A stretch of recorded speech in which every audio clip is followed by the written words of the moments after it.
Expert classes में आप सभी दोस्तों का स्वागत है। मैं साधना त्यागी आप सभी दोस्तों का स्वागत करती हूं आपके अपने प्लेटफॉर्म एक्सपर्ट क्लासेस में। दोस्तों आज हम आपके लिए लेकर आए हैं शिक्षा मनोविज्ञान से टॉप 15 क्वेश्चन की टेस्ट सीरीज। तो चलिए आज की टेस्ट सीरीज को स्टार्ट करते हैं। आज का अपना पहला क्वेश्चन है कि लड़कियों को घर के काम काज, यहाँ पर क्या पूछा जा रहा है कि लड़कियों को घर के काम काज में अधिक ध्यान देने के लिए कहना किसको दर्शाता है। लड़कियों को घर के काम काज में अधिक ध्यान देने के लिए कहना किसको दर्शाता है। रूढ़िबद्धता को दर्शाता है या फिर प्रगतिशील चिंतन को दर्शाता है। सी ऑप्शन है मनोवैज्ञानिक चिंतन को दर्शाता है और डी ऑप्शन है मनोप्रवृत्ति चिंतन को दर्शाता है।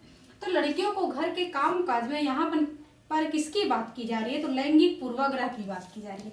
किसकी बात की जा रही है, लैंगिक पूर्वाग्रह।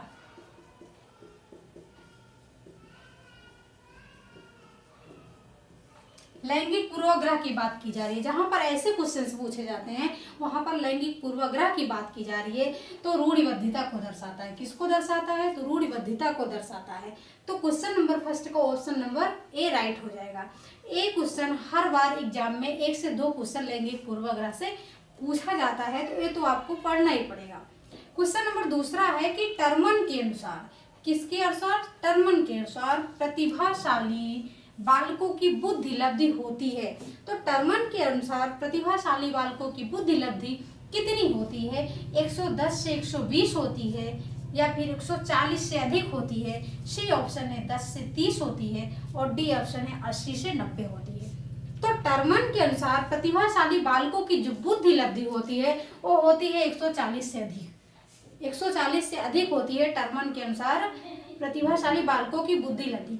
अगर 110 से 120 की बात की जाए तो सामान्य बुद्धि लब्धि, यानी कि सामान्य बालकों की बुद्धि लब्धि होती है 110 से 120।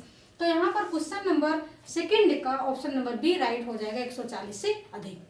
क्वेश्चन नंबर तीसरा है यहाँ पर। क्वेश्चन नंबर थर्ड है कि संवेग के संबंध में मूल प्रवृत्तियों की संख्या होती है।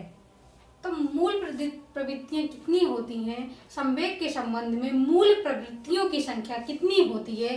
तो ए ऑप्शन है 10 होती है, बी ऑप्शन है 11 होती है और सी ऑप्शन है 20 होती है या फिर डी ऑप्शन है 14 होती है। तो मूल प्रवृत्तियों का जो सिद्धांत दिया है इसको किसने दिया है, तो विलियम मैकडूगल ने दिया है। किसने दिया है, विलियम मैकडूगल।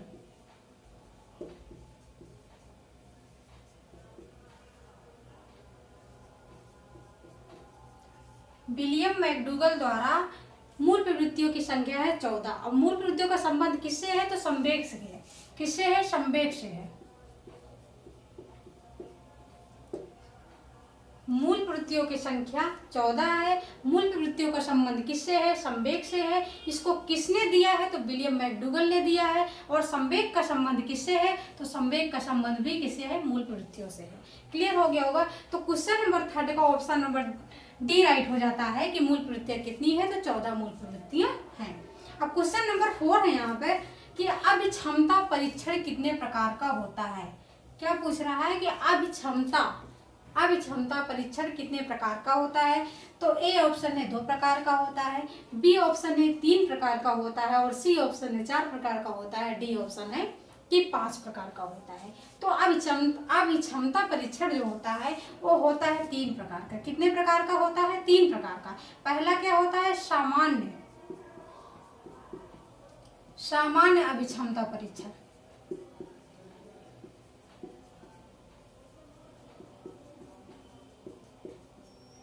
और दूसरा होता है विशिष्ट अभिक्षमता परीक्षण।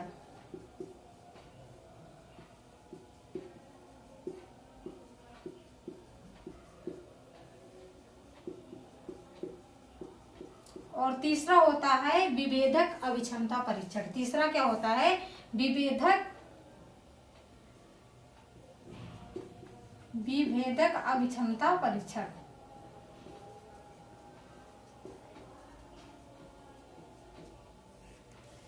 अभिक्षमता परीक्षण कितना होता है, तो 3 होता है। कितना होता है, 3 होता है। कौन कौन से, सामान्य अभिक्षमता परीक्षण, दूसरा है विशिष्ट अभिक्षमता परीक्षण और तीसरा है विभेदक अभिक्षमता परीक्षण। तो क्वेश्चन नंबर 4 का ऑप्शन नंबर बी राइट हो जाएगा कि अभिक्षमता परीक्षण 3 होते हैं। अब क्वेश्चन नंबर 5 है यहाँ पर कि आवश्यकताओं का पदानुक्रम, क्या पूछा जा रहा है? आवश्यकताओं का पदानुक्रम प्रेरणा का एक महत्वपूर्ण परिप्रेक्ष्य है। किसका पदानुक्रम प्रेरणा का एक महत्वपूर्ण परिप्रेक्ष्य है जिसे इनके द्वारा प्रतिपादित किया गया है। किसके द्वारा प्रतिपादित किया गया है? तो मैस्लो है, पियाजे है, पावलोव है और डी ऑप्शन है फ्रायड है। तो जहां पर पदानुक्रम की बात की जाती है वहां पर मैस्लो का आंसर जाता है। किसका आंसर जाता है? तो मैस्लो का आंसर जाता है। तो क्वेश्चन नंबर 5 का ऑप्शन नंबर ए राइट हो जाएगा कि मैस्लो ने पदानुक्रम सिद्धांत का प्रतिपादन किया है। तो क्वेश्चन नंबर 5 का ऑप्शन नंबर ए राइट हो जाएगा। क्वेश्चन नंबर 6 है स्क्रीन पे कि मनुष्य में विकास की सबसे तीव्र गति होती है। मनुष्य में विकास की सबसे तीव्र गति कब होती है? वो कौन सी अवस्था है जिसमें मनुष्य का विकास बहुत तेजी के साथ होता है? तो ऑप्शन नंबर फर्स्ट है बाल्यावस्था, ऑप्शन नंबर बी है किशोरावस्था और ऑप्शन नंबर सी है शैशवावस्था और ऑप्शन नंबर डी है प्रौढ़ावस्था। तो मनुष्य में विकास की जो सबसे तीव्र गति से होती है वो होती है किशोरावस्था। अगर यहाँ पर बालक के विकास की पूछा जाता है तो यहाँ पर शैशवावस्था हो जाता है, क्योंकि शैशवावस्था में बालक का 90% विकास हो जाता है। लेकिन किशोरावस्था की बात की जा रही है कि मनुष्य में विकास की सबसे तीव्र गति कब होती है? तो होती है किशोरावस्था। तो क्वेश्चन नंबर 6 का ऑप्शन नंबर बी राइट हो जाएगा, किशोरावस्था के साथ चला जाएगा। अब क्वेश्चन नंबर 7 है यहाँ पर कि बालक का सामाजिक विकास प्रभावित होता है। वह कौन कौन से कारक हैं जिससे बालक का सामाजिक विकास प्रभावित होता है? तो ए ऑप्शन है सामाजिक आर्थिक स्तर, सामाजिक आर्थिक स्तर, बी ऑप्शन है विद्यालय से, सी ऑप्शन है परिवार से या फिर डी ऑप्शन है इनमें से सभी। तो बालक का सामाजिक विकास सामाजिक आर्थिक स्तर से भी प्रभावित होता है। अगर समाज में किसी चीज की कमी रह गई, आर्थिक स्तर कमजोर पड़ गया तो उससे बालक का सामाजिक विकास प्रभावित होगा।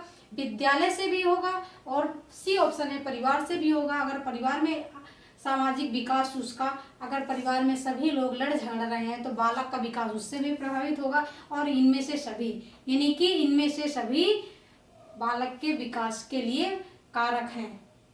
तो सामाजिक आर्थिक स्तर, विद्यालय से, परिवार से, इनमें से सभी, तो बालक का सामाजिक विकास इनमें से सभी से प्रभावित होगा।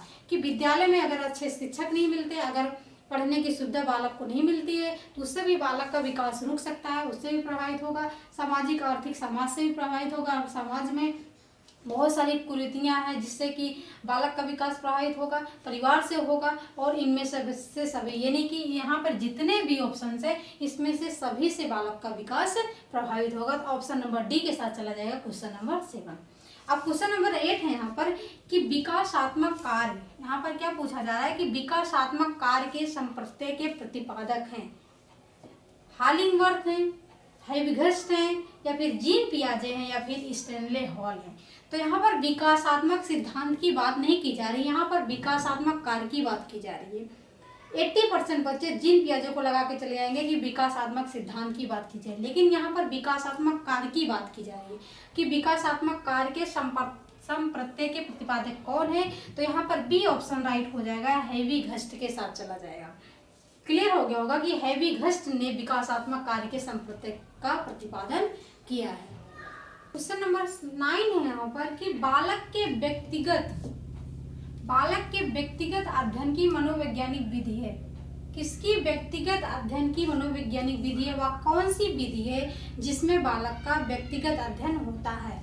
तो पहला है रेटिंग स्केल, बी ऑप्शन है प्रश्नावली और सी ऑप्शन है केस स्टडी और डी ऑप्शन है प्रयोगात्मक विधि। तो बालक के व्यक्तित्व का, यानी कि व्यक्तिगत जीवन का जो अध्ययन होता है वो होता है केस स्टडी में। किसमें होता है? तो केस स्टडी में होता है। क्वेश्चन नंबर 9 का ऑप्शन नंबर सी राइट हो जाएगा कि बालक के जो व्यक्तिगत जीवन का अध्ययन होता है वो केस स्टडी में ही होता है। क्वेश्चन नंबर 10 है कि बाल मनोविज्ञान का केंद्र बिंदु क्या है, यानी कि बालक का बाल मनोविज्ञान का केंद्र बिंदु क्या है। हम अगर बालक को शिक्षा दे रहे हैं तो उसका केंद्र बिंदु क्या है, उसको हम को किस में रख के हम उसको शिक्षा देंगे।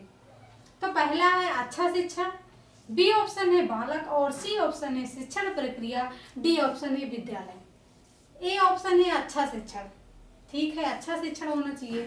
बी ऑप्शन है बालक, सी ऑप्शन है शिक्षण प्रक्रिया और डी ऑप्शन है विद्यालय। अच्छा शिक्षण हो, अच्छा विद्यालय हो, शिक्षण प्रक्रिया अच्छी हो, लेकिन अगर बालक ही नहीं हो तो हम किसको केंद्र में रखकर शिक्षा देंगे? तो क्वेश्चन नंबर 10 का ऑप्शन नंबर बी राइट हो जाएगा, बालक, यानी कि बालक ही बाल मनोविज्ञान का केंद्र बिंदु है।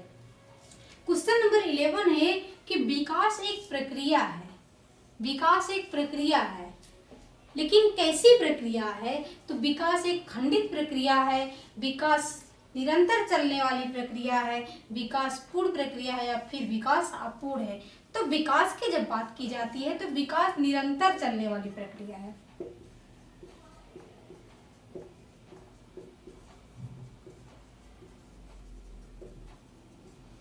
इसको आप समझ लेना कि विकास एक प्रक्रिया है। कैसी प्रक्रिया है?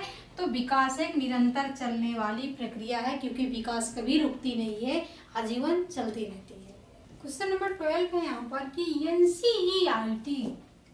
एनसीईआरटी द्वारा राष्ट्रीय पाठ्यचर्या की रूपरेखा कब प्रस्तुत की गई? किसके द्वारा? एनसीईआरटी द्वारा राष्ट्रीय पाठ्यचर्या की रूपरेखा कब प्रस्तुत की गई? तो 1986 में की गई, या फिर 1992 में की गई, या फिर 2005 में, या डी ऑप्शन है 2009 में। तो एनसीईआरटी की जो रूपरेखा है वो कब प्रस्तुत की गई? तो वो प्रस्तुत की गई 2005 में। कब प्रस्तुत की गई? 2005 में प्रस्तुत की गई। क्वेश्चन नंबर 12 को ऑप्शन नंबर सी राइट हो जाएगा। 2005 में एनसीईआरटी द्वारा राष्ट्रीय पाठ्यचर्या की रूपरेखा प्रस्तुत की गई।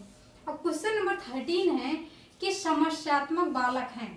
समस्यात्मक बालक हैं, नाम से ही पता चल रहा है कि समस्यात्मक बालक वो होते हैं जो हर समय समस्या क्रिएट करते हैं, यानी कि जहाँ भी गए और समस्या उत्पन्न हो गई तो उसे कहते हैं समस्यात्मक बालक। तो ये ऑप्शन है चोरी करने वाला, चोरी करने वाले को हम समस्यात्मक बालक कहते हैं। बी ऑप्शन है झूठ बोलने वाला, जो झूठ बोलता है उसको समस्यात्मक बालक कहते हैं। सी ऑप्शन है माता पिता का कहना ना मानने वाला समस्यात्मक बालक कहलाता है। और डी ऑप्शन है इनमें से सभी। तो जाहिर सी बात है कि चोरी करने वाला भी समस्यात्मक बालक में आता है, झूठ बोलने वाला भी समस्यात्मक बालक में आता है। सी ऑप्शन माता पिता का कहना न मानने वाला भी समस्यात्मक बालक कहा जाता है। डी ऑप्शन इनमें से सभी। यहाँ पर जितने भी ऑप्शन हैं सभी राइट हैं, तो समस्यात्मक बालक इनमें से सभी हैं, तो डी ऑप्शन राइट हो जाएगा। अब क्वेश्चन नंबर 14 यानी कि क्वेश्चन नंबर 14 है कि दूसरे व्यक्ति के बाह्य व्यवहार की नकल है। यदि कोई व्यक्ति किसी कार्य को कर रहा है, अगर कोई व्यक्ति किसी कार्य को कर रहा है तो अगर हम उसको देखते हैं तो उसे कहते हैं सीखना। हम अपने अंदर जो आत्मसात करते हैं उसको कहते हैं सीखना।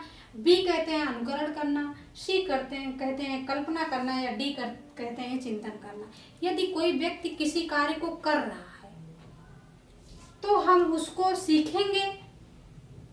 सी है कल्पना करेंगे कि ये कैसे कर रहा है, हम वहां पर बैठ के आग बंद कर लेंगे कि कैसे कर रहा है। डी ऑप्शन है कि हम चिंता करेंगे उसके बारे में कि ये क्यों कर रहा है, कैसे कर रहा है। तो यहाँ पर राइट हो जाएगा कि अनुकरण करेंगे, हम उसका अनुकरण करेंगे। यदि कोई बच्चा पढ़ रहा है तो हम उसको देखते हैं तो हमें भी लगता है कि हम उससे कुछ सीखें, तो हम उसका अनुकरण करते हैं, यानी कि बाह्य व्यवहार की हम नकल करते हैं, तो उसी को बोलते हैं अनुकरण करना। क्लियर है?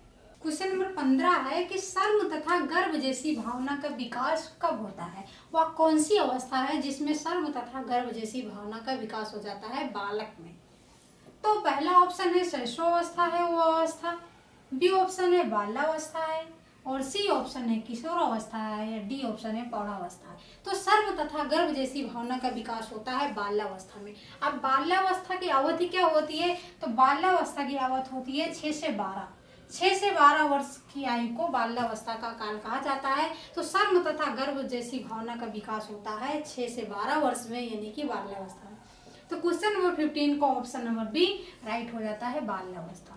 तो दोस्तों आपको वीडियो कैसी लगी? अच्छी लगी हो तो लाइक कर देना और चैनल को सब्सक्राइब जरूर करना अगर आप प्लेटफॉर्म में पहली बार आए हैं तो। Thanks for watching video. This is Sadhana language expert classes.